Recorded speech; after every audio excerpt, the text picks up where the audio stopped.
semuanya, apa kabar? Bertemu lagi pada pembahasan soal UTBK Bahasa Inggris untuk tahun 2020 ini.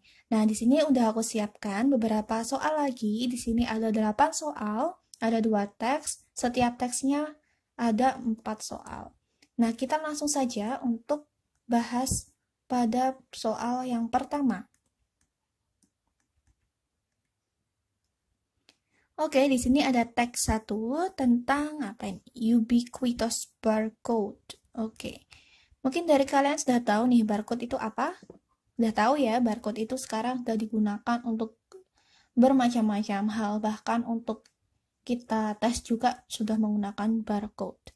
Kita langsung saja ke soalnya. Untuk soal yang pertama, yaitu menanyakan which of the following can be a UBC symbol? Berarti kita itu mencari UBC symbol itu apa. Nah, di sini kan hampir mirip-mirip nih. Lihat ya. Pilihannya A sampai E ini hampir mirip-mirip. Yang membedakan adalah kayak 5 digits, 6 digits kayak gitu. Berarti ini malah gampang banget. Kalau kalian ketemu soal seperti ini, jangan kalian lewatkan, harus dikerjakan. Karena kalau soal yang kayak gini berarti pasti ada di jawaban. Kita langsung saja cari di teksnya. Di situ kita cocokkan saja nih, apakah itu 5, 6, 4, atau yang lainnya. Oke, kita cek dulu. Yang pertama yaitu on the left. Kita cari kata on the left, kayak gitu. Oke, di situ ada pada paragraf ke 5 yang bawah ini. The 5 digits on the left. Oh, bener berarti ya, 5 digits on the left. Yang A, yang awal-awal masih benar. Berarti untuk pilihan yang B, 6 digits ini salah. C benar, D benar, E juga salah. Kita lanjut yang on the right. On the right-nya berapa ya kira-kira? Ini masih dalam satu kalimat, and the 5 digits on the right. Berarti sebelah kanan juga 5. Kita lihat untuk pilihannya. B tadi kan bukan, yang C. Benar ya, yang C juga 5 digits on the right. Yang D juga 5 digits on the right. Berarti tinggal A, C, D. Kita lihat saja. Di situ ada whites. Whites-nya itu kira-kira 2. Atau kalau yang C ini 5 or 6. Kalau yang D ini reverse form. Reverse itu kebalikan. Kita lihat saja kata whites. Kalian cari saja kata kuncinya, yaitu berupa whites di sini. Kira-kira di mana tempatnya?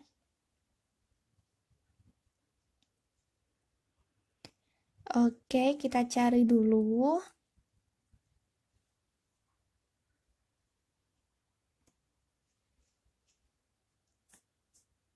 Kata white.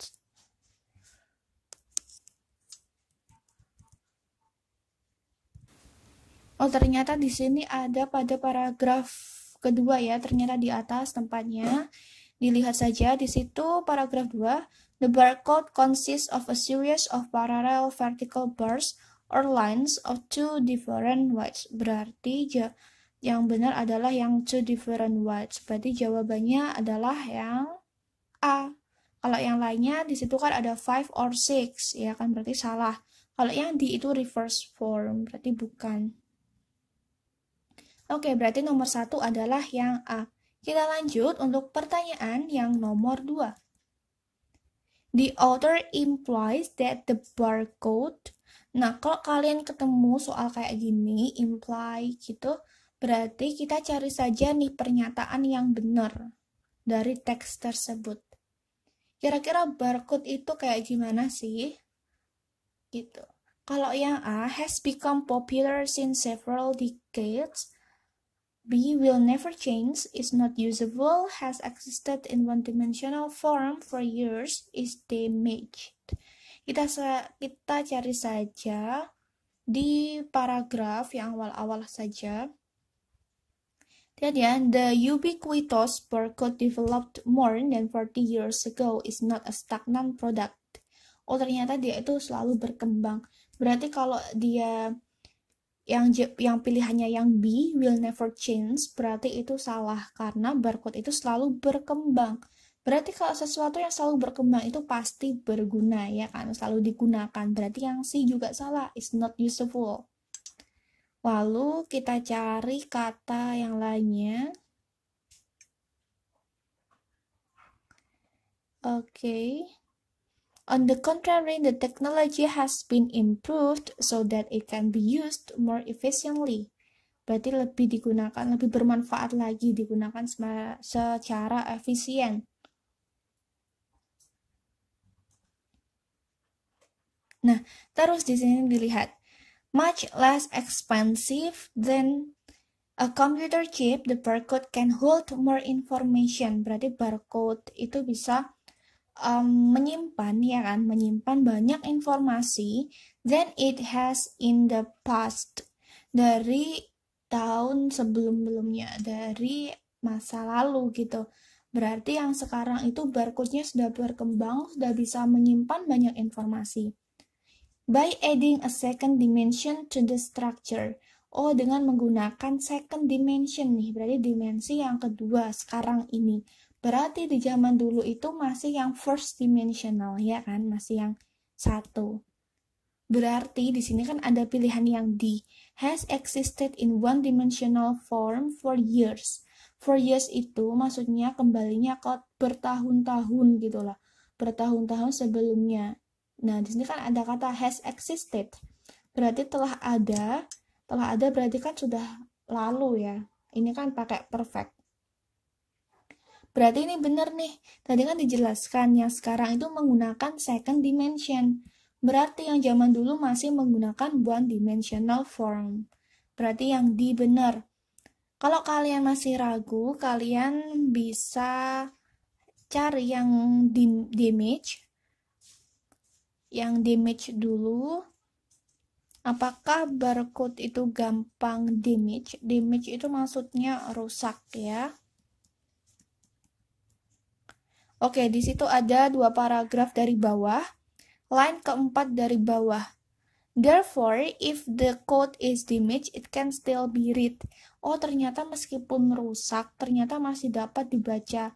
Berarti ini tuh meskipun rusak, ya masih berguna. Berarti yang E salah. Yang A has become popular since several decades. Nah, apakah kalau yang A ini dijelaskan pada paragraf? Kalau yang kayak gitu kan biasanya ada pada paragraf yang pertama ya. Nah, tadi kita di paragraf pertama tidak menemukan kata popular atau well known atau sejenisnya. Berarti yang A juga salah. Berarti yang benar adalah yang D. Has existed in one-dimensional form for years. Oke, kita lanjut ke soal nomor 3. The author's main purpose is to describe, berarti ini mencari tujuannya. Tujuannya penulis itu untuk menjelaskan apa sih? Tadi kan kalian sudah tahu nih pada paragraf pertama, dia kan menjelaskan kayak bang yang dulunya one dimensional, sekarang yang second dimensional, sehingga fungsinya itu lebih banyak lagi. Berarti kira-kira mendeskripsikan apa sih? Pasti tentang barcode. Berarti kalian langsung eliminasi saja kata yang tidak ada kata barcode-nya. Yang A di situ ada kata barcodes. Oke, lolos. Yang B ada barcode, yang C tidak ada berarti salah. Yang D ada juga, yang E tidak. Berarti pilihannya antara A, B, dan D. Oke, untuk yang A, the current technology and newest innovation. Berarti teknologi yang baru-baru ini, ya kan, dan inovasi terbarukan dari barcodes. Kira-kira bener nggak ya? Kita cek yang lainnya. Yang B, problems with the barcode. Apakah menjelaskan malah problemsnya, masalahnya? Bukan ya, tadi tidak ada membahas masalah problems. Yang D, when the barcode is no longer viable.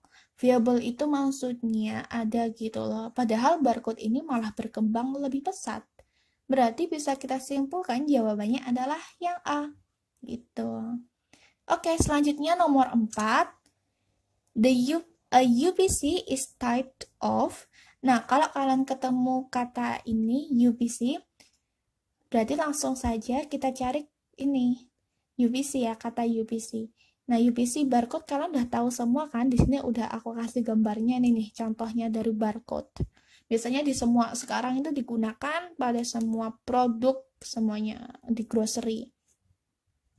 Oke, kita lanjut saja. Kita cari kata UPC. UPC ada di paragraf ke berapa ya? Oke, ada di paragraf keempat. Nih, the barcode used on grocery products introduced in the 1970s is called Universal Product Code or UPC. Oh, berarti namanya itu Universal Product Code. Nah, kira-kira UPC ini kembalinya kemana nih? Kan ke sebelumnya ya, ini jenis dari apa? The barcode use. Barcode yang digunakan pada produk di grocery itu ya kayak kita beli-beli kayak makanan kayak gitu ya, kebutuhan sehari-hari, kebutuhan pokok, introduced in the 1970s, dinamakan UPC. Berarti UPC ini adalah barcode. Berarti bisa kita simpulkan UPC merupakan tipe dari barcode tersebut. Berarti jawabannya adalah yang B, barcode. Oke. Next, di teks 2. Oke, di sini kan ada gambarnya nih, ada gambarnya bees. Berarti yang akan kita bahas adalah tentang bees. Atau di sini di kata pertama yaitu berupa honey bees. Oke, langsung saja kita ke soalnya. Oke, soal nomor 1, the word forage in paragraph 2 is best replaced by. Nah, berarti ini mencari vocabulary. Kalian bisa cek di videoku yang lainnya, di situ aku tulis yang gini nih thumbnailnya. Mengerjakan soal vocabulary kayak gitu. Nah, di situ aku bahas secara detail bagaimana sih kalian menaklukkan atau belajar agar bisa mengerjakan soal-soal berupa vocabulary tanpa kalian tahu artinya, karena di situ ada strateginya yang lebih detail. Kalau di sini aku jelaskan secara brief, secara cepat aja. Nah, hal yang pertama yang harus kita lakukan adalah tentukan nih grammarnya. Maksudnya dia itu berupa noun, kata benda, atau verb, kata kerja, atau adjektif kata sifat, atau adverb kata keterangan. Oke, kita lihat forage.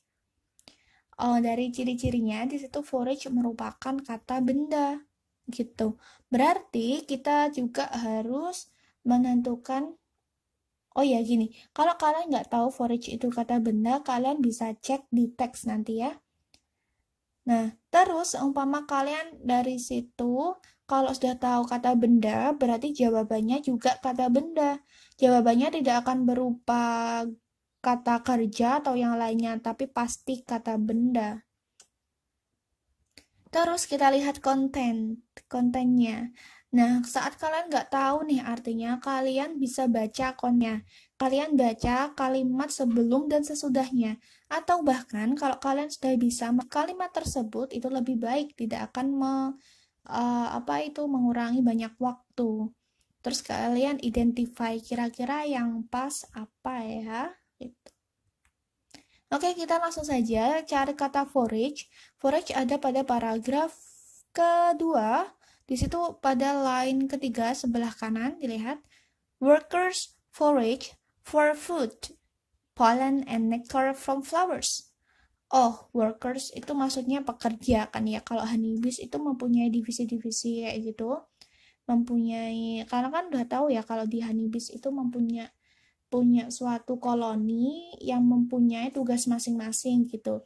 Nah, kalau workers ini forage bla bla bla for food. Oh, ternyata forage ini bukan kata benda. Tadi kan aku bilangnya kata benda ya.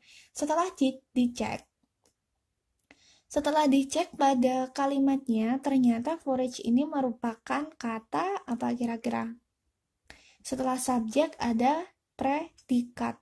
Berarti forage ini merupakan kata kerja. Berarti nanti jawabannya harus berupa kata kerja. Oke.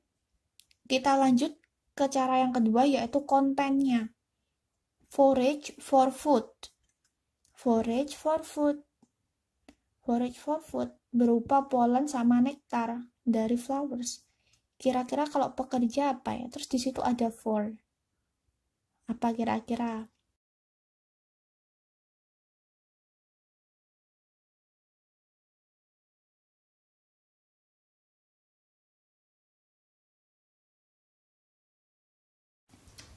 Oke, berarti kalau bla bla bla makanan, bisa kita simpulkan itu mencari ya. Kan kalau honeybees tidak mungkin membeli atau mencuri atau mendapatkan, kan ada for.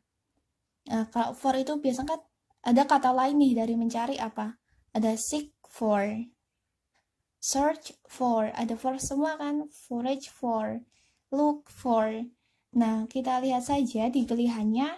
Berarti jawabannya adalah yang B, search, mencari.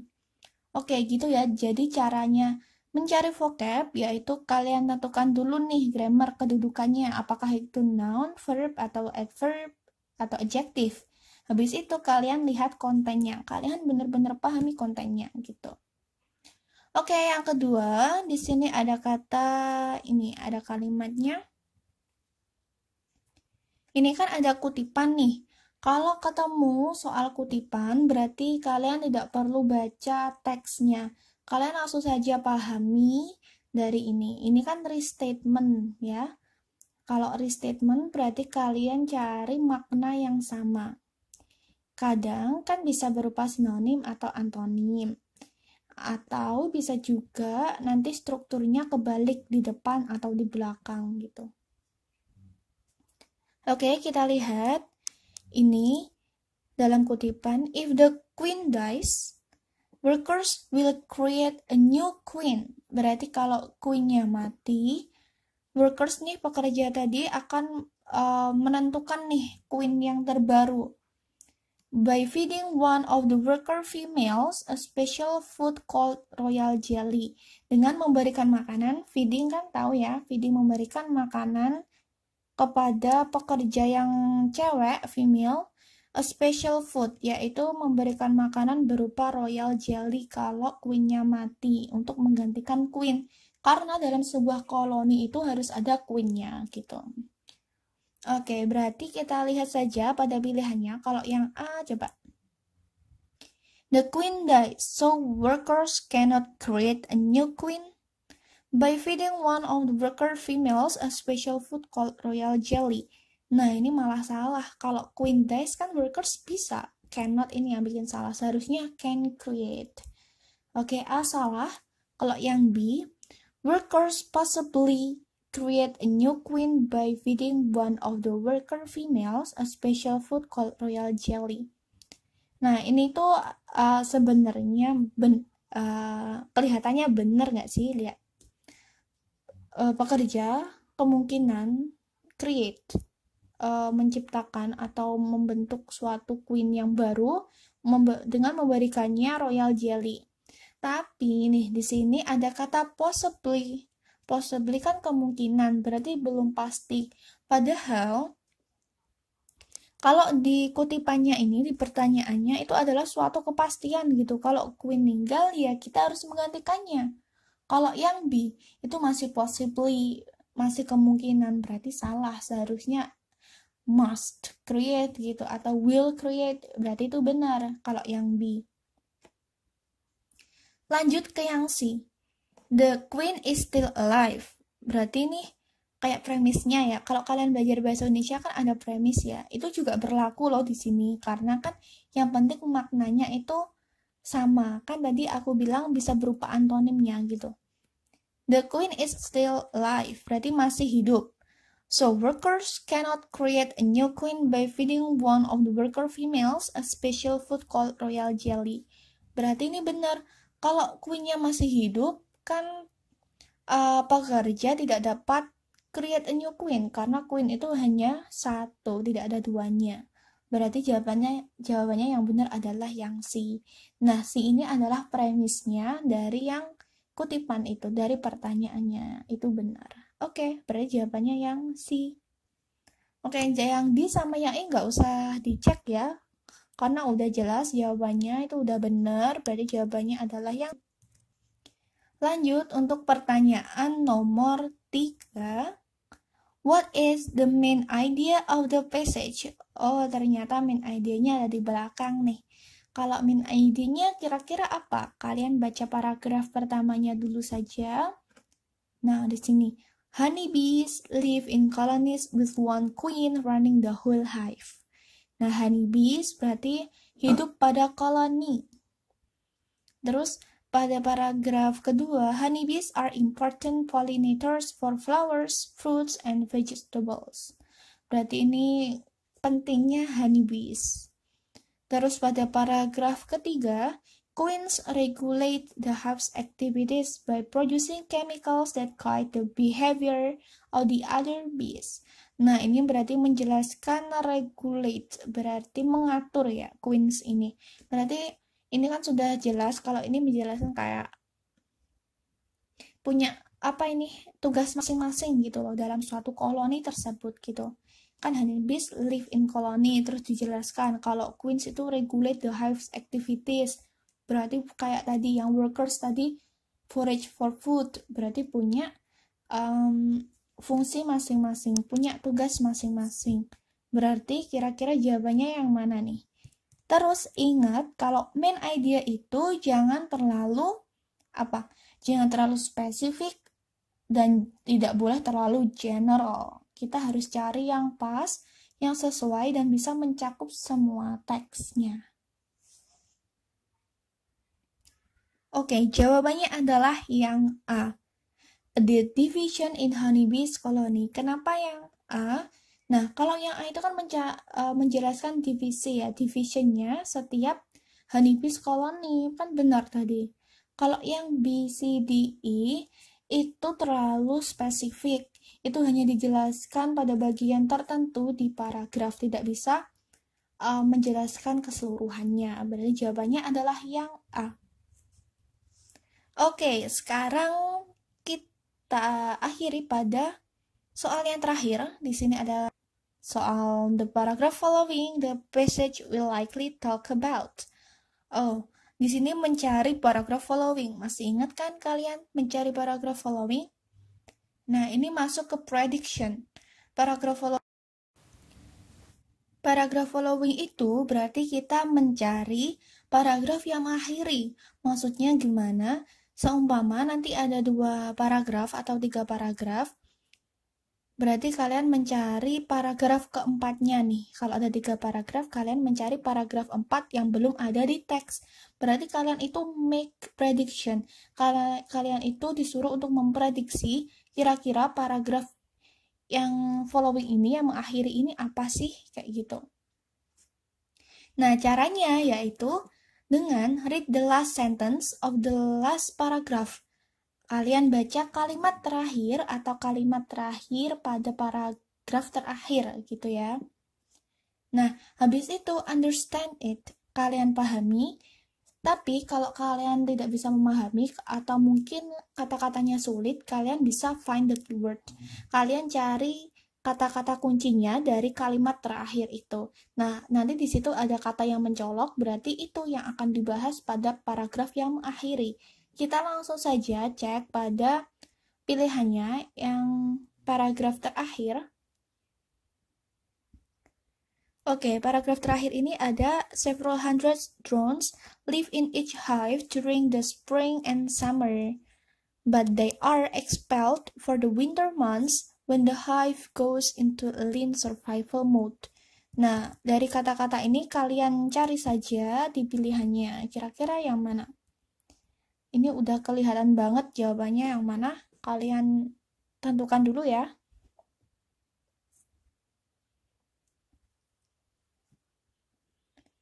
Oke, benar banget jawabannya adalah yang C.